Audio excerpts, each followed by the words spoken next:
تو آپ نے اپنی امی سے کہا امی اب چھپ چھپ کے ملنا کیسا، مجھے گھر لے چلو۔ کہا بیٹے وہ تجھے قتل کر دیں گا، نہیں مجھے گھر لے چلو۔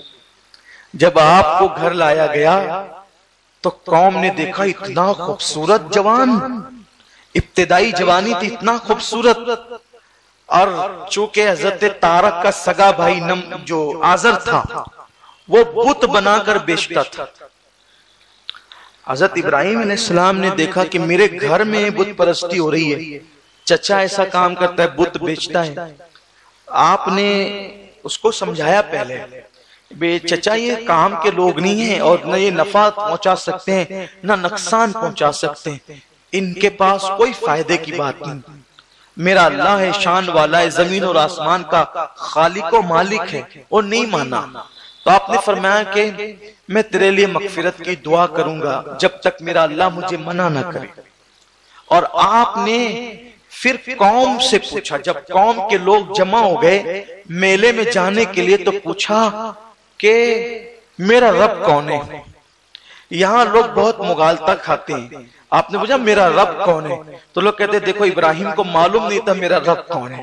کتنی پاگل لوگ ہیں، تقریریں کرنے سے پہلے کم سے کم قرآن بھی نہیں پڑھتے، اور قرآن پڑھتے ہیں تو سمجھتے نہیں۔ ارے نبی کو نہیں پتا ہوگا تو کس کو پتا ہوگا کہ رب کون ہے؟ کہا کون میرا رب ہے، میرا رب کون ہے؟ تو انہوں نے ستارے کو کہا یہ تیرا رب ہے، تارا ڈوب گیا۔ پھر چاند کی باری آئی، چاند ڈوب گیا۔ پھر سورج کی باری آئی تو کہا یہ رب اکبر ہے، بڑا خدا ہے یہ، وہ بھی ڈوب گیا۔ تو آپ نے فرمایا کہ میں ڈوبنے والے کو خدا نہیں مانتا۔ اس طرح سے پھر آپ نے سن رکھا ہوگا کہ آپ نے بتوں کو بھی توڑ دیا، بت توڑے تو لوگوں نے کہا کہ یہ ابراہیم کا ہی کام ہو سکتا ہے، اسی نے بت توڑا ہوگا۔ تو آپ نے بت توڑتے وقت یہ کیا کہ سارے بت توڑ دیے اور بڑے بت کے کندھے پہ کڑاڑی رکھ دی، اور جب لوگوں نے پوچھا کہ یہ کیا ہے تو آپ نے کہا ان کا آپس میں جھگڑا ہوا ہوگا اسی لیے اس نے قتل کیا ہے، دیکھو اس کے گردن پہ کڑاڑی ہے تو ہو سکتا ہے اسی نے توڑا ہوگا۔ تو ان لوگوں نے کہا یہ تھوڑی ایسا کر سکتا ہے۔ آپ نے کہا وہی تو میں بھی کہنا چاہتا ہوں کہ جب یہ نہ نفع کر سکتے ہیں نہ نقصان کر سکتے ہیں تو پھر ان کو پوچھ کر کے وقت کیوں برباد کرتے ہو؟ یہ کسی کام کے نہیں ہے، کوئی کام کے نہیں ہے، کیوں ان کی طرف اس وحدہ لا شریک کی طرف آؤ جس نے زندگی دی، موت دی، غذا دی، ساری چیزیں جس نے عطا کی۔ بہرحال ان کو نہ ماننا تھا وہ نہ مانے۔ اس کے بعد ابراہیم علیہ السلام کا مناظرہ نمرود کے ساتھ، وہ نمرود کے پاس پکڑ لے گئے۔ نمرود نے کہا کہ میں نے سنا ہے آپ ہمارے خداؤں کو نہیں مانتے اور مجھے بھی خدا نہیں مانتے، آپ نے فرمایا میں نہ تجھے مانتا ہوں نہ اس کو انہیں مانتا ہوں۔ کیوں؟ اس لیے کہ میرے رب کی شان ہے وہ زندگی بھی دیتا ہے اور موت بھی دیتا ہے۔ اس نے کہا اچھا یہ کام تو میں بھی کر سکتا ہوں۔ دیکھو خدا بننے کا شوق تھا اور عقل کتنی سی تھی کہ یہ کام تو میں بھی کر سکتا ہوں۔ وہ کیسے؟ جس کے لیے سزائے موت کا حکم تھا اس کو چھوڑ دیا، اور ایک شخص جا رہا تھا اس کو پکڑ کے قتل کروا دیا۔ کہ دیکھا اس کے لیے موت تھی اس کو زندگی دی، اور اس کے لیے زندگی تھی اس کو موت دیا۔ آپ نے ہنس کر کہا اس کی عقل کتنی ہے۔ آپ نے پھر اس کو کچھ اور کیا کہنا تھا، جتنی عقل تھی اتنی بات ہونی تھی، کیونکہ زندگی اور موت کا مطلب یہ نہیں ہے کہ کسی کو پکڑ کے قتل کر دو اور کسی کو چھوڑ دو۔ زندگی اور موت کا مطلب یہ ہے کہ روح نکالنا اور روح ڈالنا، روح نکالنا اور روح ڈالنا۔ لیکن قربان جائیں حضرت ابراہیم علیہ السلام تو یہ کہہ رہے ہیں کہ میرا رب زندگی بھی دیتا ہے موت بھی دیتا ہے، اور اللہ کے حکم سے اللہ نے حضرت عیسیٰ کو اور میرے غوث کو یہ شان عطا کی ہے کہ مردے کو ٹھوکر لگائیں تو مردے زندہ ہو جاتے، یہ شان والے ہیں۔ اللہ اکبر۔ تو بہرحال وہ نہیں مانا تو آپ نے ایک دلیل فرمائی کہ میرا رب مشرق سے سورج نکالتا ہے، میرا خدا مشرق سے سورج نکالتا ہے، اگر تو خدا ہے تو مغرب سے نکال کے بتا۔ لیکن وہاں وہ محبوط ہو کر رہ گیا، اور قرآن کہتا ہے کہ کفر محبوط ہو کر رہ گیا، فبہت الذی کفر، کافر جو ہے محبوط ہو کر کے رہ گیا۔ اب ابراہیم علیہ السلام کو آگ میں ڈالنے کا پلان بنا، آپ کو آگ میں بھی ڈالا گیا۔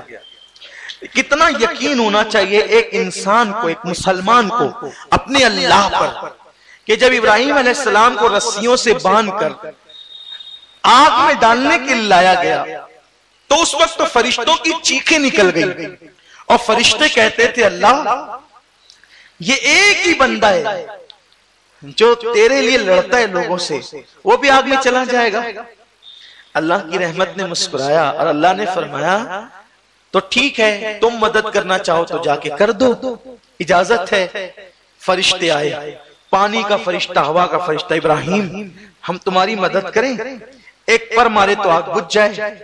ابراہیم علیہ السلام نے کہا نہیں، مجھے تم سے کوئی مدد نہیں لینی، میں تمہاری مدد نہیں چاہتا۔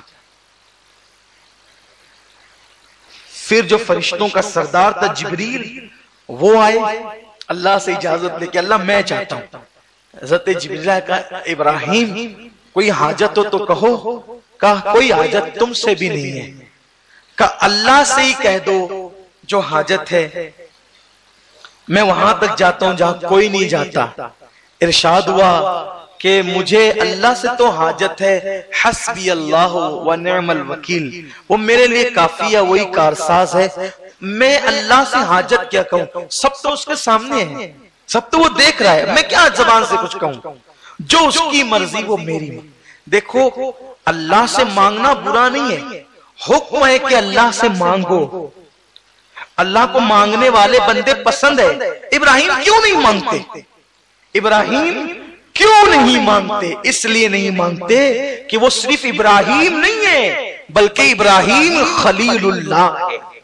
خلیل مطلب، اب یہاں بہت خاص بات، خلیل مطلب گہرا دوست، خلیل مطلب دوست نہیں، گہرا دوست۔ اللہ نے ابراہیم کو کیا بنایا؟ خلیل، گہرا دوست، گہرا دوست۔ دوست کیا ہوتا ہے؟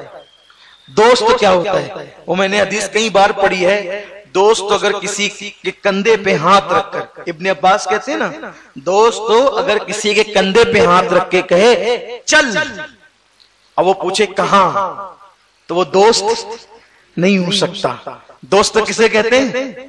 چل، اور وہ چل پڑے، اسی کو دوست کہتے ہیں۔ انسان کا دوست اتنا وفادار ہونا چاہیے کہ کندھے پہ ہاتھ رکھ کے کہے چل، چل پڑے، وہی دوست ہوتا ہے۔ انسان کا دوست ایسا ہوتا ہے، خدا کا دوست کیسا ہو؟ آج اب آپ ڈھونڈیے کہ ہاں آپ کے کتنے دوست ہیں؟ میرے 50 دوست ہیں، میرے 20 دوست ہیں، ہے کوئی ایسا کندھے پہ ہاتھ رکھ کے کہو چل تو چل پڑے؟ اسی لیے کسی نے کہا ہے شریک جشن ہزار ہے، شریک غم کوئی نہیں، حسین آج بھی تنہا ہے کربلا کی طرح۔ ارے جب لوگ حسین کے دوست نہ ہوئے تو اپنا کون دوست ہوتا ہے؟ اسی لیے مولانا جمیل الرحمن قادری برکاتی رضوی علیہ رحمہ نے کہا ہے کوئی پرسان حال اپنا نہیں ہے یا رسول اللہ، جو اپنا ہے تو تو ہے اور باقی سب پر آیا ہے۔ بہت مشکل سے ملتے ہیں اچھے دوست، انگلیوں پہ گنیے، اور جس کو اچھے دوست ملے، اچھا دوست، اچھی بیوی، اچھا گھر، اچھی سواری، جس کو دنیا میں مل گئی مطلب اس کو دنیا میں جنت مل گئی۔ بہت دیکھا ہے، بہت دیکھا، چھوٹی سی عمر میں بہت دوست دیکھے، ہر ملنے والا ایسے ملتا ہے جیسے اس سے زیادہ بہتر کوئی نہیں، لیکن مصیبتوں کے لمحات میں کون کام آتا؟ اسی لئے مولا کائنات فرماتے ہیں کہ مصیبت میں کون ساتھ دیتا ہے یہ نہ دیکھو، کون ساتھ چھوڑتا ہے یہ دیکھو۔ اچھے دوست بہت قسمت سے ملتے ہیں، لیکن یہاں میں اللہ کا شکر کر دوں آگے بڑھنے سے پہلے کہ اللہ کا بے پناہ شکر و احسان اور بے شمار درود و سلام اس کے محبوب پر کہ ان کی نالین کے صدقے اللہ نے ہمیں جتنے بھی دوست دیے بہت اچھے دوست دیے۔ جب ہم اسکول پڑھتے تھے تو اسکول کے ساتھی بھی اچھے تھے، مدرسہ پڑھتے تھے تو مدرسے کے ساتھی بھی اچھے تھے، اور اللہ نے سب سے اچھے ساتھی سنی دعوت اسلامی میں آنے کے بعد عطا فرمائے۔ ہم اللہ کا جتنا شکر ادا کریں کم ہے، کہ واقعی ہم نے اصل محبت کا لطف اور اصل دوستی کا لطف یہی آ کر کے پایا ہے۔ اللہ محبتوں کو سلامت رکھے، اور پھر تحریک کی برکت سے، حضور کے ذکر کی برکت سے پھر پورا شہر ہی محبت کرنے لگا، اور ان کی محبتوں کے کیا کہنے، تو اللہ کا شکر ہے۔ تو عرض یہ کرنے چلا تھا کہ جب دنیا کا دوست، دنیا کے انسان کا دوست ہاتھ کندھے پہ رکھ کے کہے چل پڑے، ہے نا، تو اللہ کا دوست کیسا ہونا چاہیے؟ اور وہ بھی صرف دوست نہیں، ہر ولی اللہ کا دوست ہے نا، ہر ولی اللہ، لیکن ولیوں میں بھی پھر نبوت، ولیوں سے اوپر درجہ نبوت کا ہے، پھر نبیوں میں بھی کلیم، عیسیٰ، موسیٰ، داؤد، ایوب، یوسف، یہ سب اللہ کے دوست ہیں۔ اور ایوب کیسا دوست ہے؟ جسم میں کیڑے پڑ گئے تو ایوب کیڑے اٹھا کر کے رکھتے ہیں اور کہتے ہیں کہ ابھی تمہاری غذا باقی ہے، اس کو کھانے سے پہلے کہاں جاتے ہو؟ علامہ اسماعیل حقی رحمت اللہ علیہ تفسیر روح البیان میں لکھتے ہیں کہ وہ کیڑے ایوب کے جسم سے لگ گئے تو اللہ نے ان کو ریشم کا کیڑا بنا دیا، اس سے ریشم پیدا ہونے لگے۔ تو ایوب اللہ کا دوست، اتنا پکا دوست۔ یوسف 10 سال تک جیل میں رہے، کبھی شکایت بھی نہیں کی۔ اسماعیل گردن پہ چھری آ گئی، شکایت نہیں کی۔ عیسیٰ سولی پہ لٹکانے کا پلان بنا، کبھی شکایت نہیں کی۔ موسیٰ بچپنے میں صندوق میں ڈال کر دریا میں ڈال دیے گئے، شکایت نہیں کی۔ پوری زندگی ستائے گئے، شکایت نہیں کی۔ اتنے سب دوست ہیں، ان میں جس کو خلیل بنایا، موسیٰ کلیم ہے، خلیل نہیں ہے۔ نوح نجی ہے، خلیل نہیں ہے۔ عیسیٰ روح ہے، خلیل نہیں ہے۔ یوسف صدیق ہے، خلیل نہیں ہے۔ یہ سب دوست ہیں۔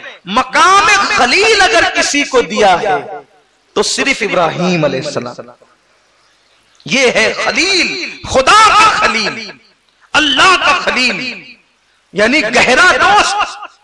ابراہیم علیہ نبینا علیہ السلام کیوں زبان سے نہیں کہتے میری مصیبت دور کر دے؟ یہ تو بندے کا حق ہے جو اللہ نے اپنے کرم سے اپنے ذمے پر لیا ہے کہ جب اس کو مصیبت آئے تو اللہ سے مدد مانگے۔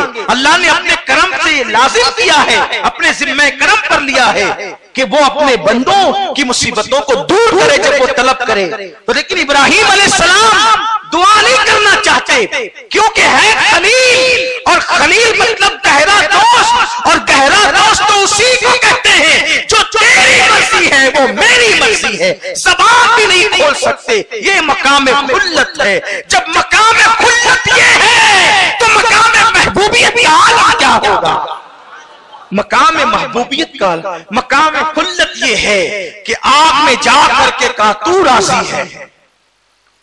مقام خلت اور خلیلی یہ ہے کہ خلیل آگ میں جا کر بھی کہتا ہے کہ اب بتا تو راضی ہے، اور مقام حبیبی یہ ہے کہ لا مقام پہ بلا کے پوچھتا ہے تو راضی ہے، یہ خدا سے پوچھتے تو راضی ہے۔ اور ہمارے حبیب کی شان یہ لا مقام پہ بلا کر، سلطنت دکھا کر، سب بتا کر اب بھی تو راضی ہے۔ تو وہ حبیب کیا کہتا ہے؟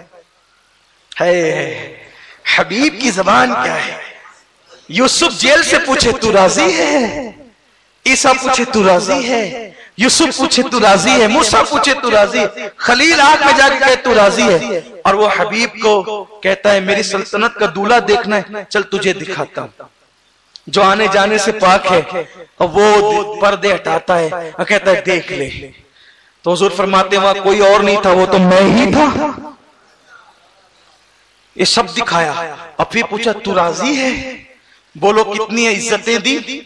وہاں بلایا جہاں کوئی نہیں جاتا، جبریل نہیں جاتا جہاں، جبریل تو دور کی بات، جبریل کا گمان نہیں جاتا، تصور نہیں جاتا، اتنے قریب بلا کر اتنی عزتیں دی اور پھر پوچھا تو راضی ہے؟ تو راضی ہے؟ وہ حبیب کو کیا کہنا چاہیے تھا؟ لیکن ہائے ہائے امت سے محبت دیکھو، عرض کرتے ہیں اس وقت تک راضی نہیں ہوں گا جب تک میرا ایک امتی بھی جہنم میں رہے گا۔ قربان جائیں تو گویا کہ ارشاد ہوتا ہے حبیب اب تجھے فکر کس بات کی ہے، اتنے قریب بلایا اس لیے ہے امت کے گناہ دیکھیں، میری رحمت بھی تو دیکھ لے، میرا کرم بھی تو دیکھ لے، اور پیارے ساتھ تو تیرے لیے ہے۔ یہ رب فرمایا محبوبہ زمانے سارے تیرے ہیں، عرش والے فرش والے دیوانے سارے تیرے، سب تو تیرا ہی تیرا محبوب، ہم بھی تیرے، ہم بھی تیرے۔ یہ کس کو کہا؟ ہم بھی تیرے، محبوب کو کہا ہم بھی تیرے۔ اور قیامت میں تجھے غمگین کب کرنا پیارے؟